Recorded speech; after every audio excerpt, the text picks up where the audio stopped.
Count down ಶುರುವಾಗಿದೆ. ನನ್ನ ಹಿಂದೂ ಸಹೋದರರೇ, ಈಗ ಏನು ಮಾಡ್ತೀರಿ?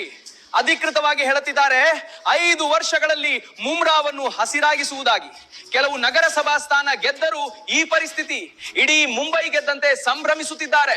ಪಕ್ಷವನ್ನು, ನಾಯಕನನ್ನು ಸೋಲಿಸಿದಂತೆ ಅಲ್ಲ, ಹಿಂದೂಗಳನ್ನೇ ಸೋಲಿಸಿದಂತೆ ಅಹಂಕಾರ. ಸಣ್ಣ ವಿಷಯಕ್ಕೆ ದೊಡ್ಡ ಆಡಂಬರ. ಹಿಂದೂಗಳೇ, ಸ್ವಲ್ಪ ನಾಚಿಕೆ ಪಡಿ. ನಿಮ್ಮ ವಿನಾಶಕ್ಕೆ ನೀವೇ ನಿಮ್ಮ ಅತಿ ದೊಡ್ಡ ನಗರ ಮುಂಬೈನಿಂದಲೇ ನಾಂದಿ ಹಾಡಿದ್ದೀರಿ. ಈಗ ಅವರ ವರ್ತನೆ ನೋಡಿ, ನೀನು ಎಷ್ಟು ದೊಡ್ಡ ತಪ್ಪು ಮಾಡಿದ್ಯಾ ಎಂದು ನಿನಗೆ ತಾನಾಗಿ ಅರ್ಥವಾಗುತ್ತದೆ. ಕೆಲವು ದಿನಗಳ ಹಿಂದೆ ತಿಸ್ಕ್ ವರದಿಯಲ್ಲಿ ಹೇಳಲಾಗಿತ್ತಲ್ಲವೇ, ಮುಂದಿನ ಕೆಲವು ವರ್ಷಗಳಲ್ಲಿ ಮುಂಬೈನಲ್ಲಿ ಮುಸ್ಲಿಮರ ಜನಸಂಖ್ಯೆ 30% ಹೆಚ್ಚಾಗುತ್ತದೆ ಎಂದು. ಮತ್ತು ನೀವು ಕುಟುಂಬ ಯೋಜನೆ ಮಾಡಿ ರೊಟ್ಟಿ, ಬಟ್ಟೆ, ಮನೆ ನಿರ್ಮಿಸಿ ಹಿಮ ನದಿಗಳನ್ನು ಉಳಿಸಿ ಅವರು ಸಂಘಟಿತರಾಗಿದ್ದಾರೆ. ನೀವು ಒಡೆದಿರಿ. ಈ ಎಲ್ಲಾ ಸಮುದಾಯಗಳು ಹೀಗೆ ಇರ್ತಾರೆ, ಆದ್ರೆ ಅವರು ಮುಸ್ಲಿಮರಾಗಿ ಉಳಿತಾರೆ. ಅವರು ದೇಶದ ಗದ್ದುಗೆಗೆ ಹಿಜಾಬಿ ಪ್ರಧಾನಿಯನ್ನ ತರಲು ನೋಡುತ್ತಿದ್ದಾರೆ.